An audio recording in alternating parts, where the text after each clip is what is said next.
Bonjour les gars, j'espère que vous allez bien. Bon, débriefing du match du Bayern Munich contre Francfort en Bundesliga. Match nul du Bayern Munich, 3 partout. Donc, est-ce que c'est un début de crise ou pas? On va décrypter tout ça dans cette vidéo. Déjà les gars, commençons par la composition de l'équipe. Le Bayern Munich a entamé le match avec le même système tactique, un 4-2-3-1, avec de nouveautés, bien évidemment, la titularisation de Thomas Müller à la place de Jamal Musiala qui est absent, qui est blessé. Et puis, il y a la titularisation de Rafael Guerreiro au poste de latéral droit. Donc, je pense que la composition de l'équipe a été déjà très bien établie. Le Bayern Munich, dans cette première période, les gars, je pense que à chaque fois que le Bayern Munich va affronter des clubs, ça va être toujours la même chose. En tout cas, pour l'instant, je pense que le Bayern Munich, dans cette première période, il y a toujours la même chose, la possession des balles. Et ce que le Bayern Munich a fait dans cette première période, c'est la possession des balles. Elle a vraiment bien géré son jeu, mais aussi le Bayern Munich, les gars, à chaque fois que le Bayern Munich a le ballon, il y a toujours des choses qui se passent. Donc, pour moi, je pense qu'il ne faut pas remettre en question le jeu et la philosophie du jeu de Vincent Kompany. En tout cas, pour le moment. Même si, bien évidemment, on n'a pas gagné depuis 3 matchs. Mais pour moi, je pense qu'il ne faut pas remettre en cause la philosophie de jeu de Vincent Kompany. Oui, bien évidemment, la philosophie de jeu de Vincent Kompany a un certain désavantage. Ces désavantages de la philosophie de jeu de Vincent Kompany, je pense que plus tu joues très haut et puis tu te prends facilement depuis lorsque l'équipe adverse contre-attaque. Et ce qu'on a vu aujourd'hui, et d'ailleurs ce qu'on a vu contre Aston Villa, c'est la même chose. Tu perds des balles et derrière directement te fait mal. Et ce que Francfort a fait aujourd'hui, c'est vraiment la même chose.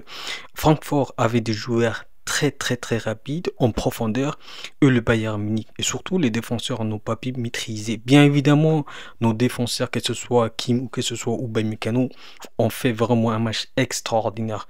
Mais les erreurs, je pense que les erreurs, ça vient du système tactique. Je pense que pour moi, si j'étais à la place de Vincent Kompany, je pense que je jouerais un peu plus bas dans le jeu. Comme ça, vu qu'on a déjà des joueurs ou du moins des attaquants très rapides et surtout des attaquants qui prennent de la profondeur, je pense qu'on n'a pas de risque là-dessus. Donc, puis on joue très bas et on sécurise nos défenseurs. Et puis, nos attaquants auront de la place et surtout auront de la profondeur. On a déjà, comment dire, Serge Gnabry qui prend de la profondeur. On a déjà Michael Olise qui prend de la profondeur. Donc, on a des joueurs, on a des attaquants qui ont la capacité d'attaquer rapidement. Donc, je ne comprends pas pourquoi Vincent Kompany joue de cette manière. Bien évidemment, on respecte son jeu, mais pour moi, lorsque tu joues face à une équipe qui joue vraiment bien dans les contre-attaques, comme bien évidemment Francfort a bien fait dans sa prise des positions, mais aussi dans sa prise des balles, parce que Francfort aujourd'hui, ce qu'on a vu, elle n'a vraiment rien joué, en tout cas, du moins pour la possession, parce que à chaque fois que Francfort avait la balle, il y avait un danger. Et les seules fois que Francfort a eu la balle, c'était une action conséquente pour le Bayern Munich. Et donc, je pense que le Bayern Munich, ou du moins pour Vincent Kompany, doit changer des choses dans le système de jeu. Et donc, je pense que lorsque tu as en face une équipe plus forte que Francfort et lorsque tu as en face une équipe qui joue vraiment bien, que ce soit une équipe dans les top 5 européens, je pense que là, ça sera différent. Ça sera différent parce qu'ils l'ont déjà. Supposons qu'on va affronter, par exemple, on va affronter bientôt le FC Barcelone. Je pense qu'avec Yamal ou que ce soit Rafinha ou que ce soit Robert Lewandowski, je pense que là, je pense qu'il ne faut pas jouer très haut. Si tu joues très haut avec l'UFC Barcelone, pour moi, je pense qu'il y aura des conséquences en défense et surtout dans le résultat. Donc, ce qu'on a vu aujourd'hui contre Francfort, bien évidemment, dans la première période, on a maîtrisé. Et bien évidemment, le Bayern Munich a toujours la possession. Lorsqu'on regarde la possession du Bayern Munich dans la première période et dans la deuxième période, c'est 74%. Et à la fin, tu t'as fait un match nul. je pense que Francfort est gagnant sur ce point. Parce que le Bayern Munich, la première période, les gars, la première période avec le but marqué par Hakim. Alors les gars, je pense que le but de Kim, ça lui fera vraiment du bien mentalement. Je pense que Kim, match après match, il devient plus fort, il devient plus stable dans le jeu, il devient plus rassurant dans le jeu et surtout en défense. Et ça, c'est le point positif de ce soir. Donc, but marqué par Hakim, son deuxième but d'ailleurs en Bundesliga. Donc, le Bayern Munich qui s'est fait égaliser par Francfort sur un jeu de profondeur, comme je vous le dis auparavant. Le jeu de profondeur de Francfort, c'est le point fort de cette équipe. Et donc, le Bayern Munich, plus tu es haut, plus tu auras des conséquences derrière. Et ce qu'a fait Francfort, c'est la même chose. Le défenseur était très haut et après, derrière, on te fait mal. Donc, Francfort qui égalise et Francfort qui dépasse même le Bayern Munich 2-1 avec un but marqué par l'ancien Parisien. Et donc, le Bayern Munich qui se prend 2-1 et qui égalise, c'est Upamecano qui égalise. Ça peut paraître anodin, les gars, mais le 2 buts marqués en première période, c'était des défenseurs. Et ça, c'est un point positif, les gars. Lorsque les attaquants ne marquent pas, ou du moins ne trouvent pas des occasions pour marquer, il y a toujours les défenseurs qui sont là pour marquer. Et donc, ça, c'est le point positif de cette rencontre, les gars. Et donc, Upamecano qui marque dans cette deuxième pays pour le Bayern Munich, donc de partout pour les deux équipes. Et donc on rentre la deuxième période, les gars. La deuxième période, je pense que la deuxième période, ou du moins entre la 45e minute et jusqu'à la 80e minute, je pense que le Bayern Munich a totalement maîtrisé Francfort. Francfort n'a même pas existé, les gars, dans cette deuxième période. Du moins, après les 80 minutes. Parce qu'après, je pense, les gars, que Francfort s'est réveillé au fil de la deuxième période. Et donc, parlons déjà, les gars, le but de Michael Olise dans cette deuxième partie, dans ce deuxième épisode. Donc, troisième but du Bayern Munich et but de Michael Olise. Mais quel but! Quel but, les gars!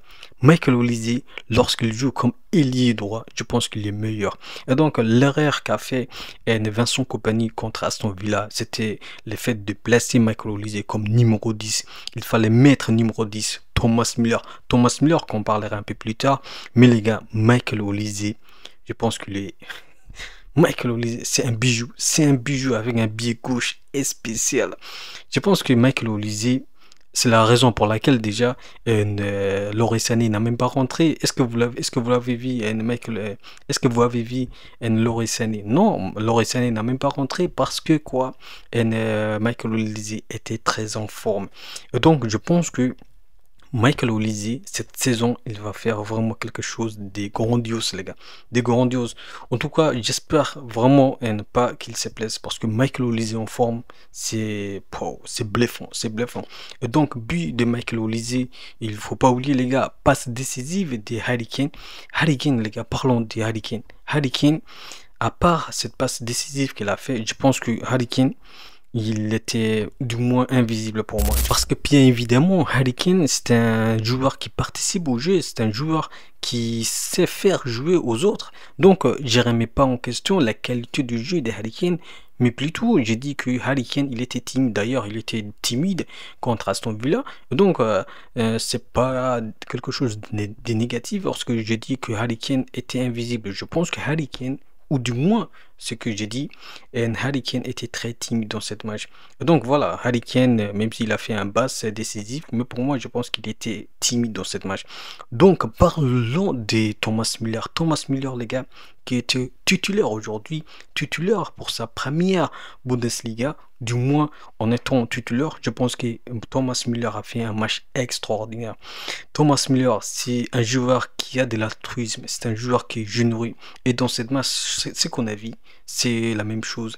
Un Thomas Müller qui est franchement très présent dans la surface, un Thomas Müller très généreux, un Thomas Müller qui distribue des passes, un Thomas Müller qui est très agressif sur le porteur de balle et surtout un Thomas Müller qui était très agressif sur le défenseur. Donc je pense que le match qu'a fait Thomas Müller, c'était un match très incroyable, très incroyable. Et donc pour moi, je pense en tout cas Thomas Müller, les gars, il a fait un bon match. Et donc, que ce soit Thomas Müller ou que ce soit l'effectif au total, je pense qu'ils ont fait un bon match. Ils ont fait un bon match.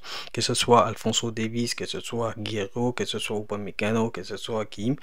Voilà, ainsi de suite. Je pense qu'on a fait un bon match. En tout cas, les gars, il faut pas oublier le Bayern Munich. Ce que le Bayern Munich produit dans le jeu, c'est quelque chose de bluffant.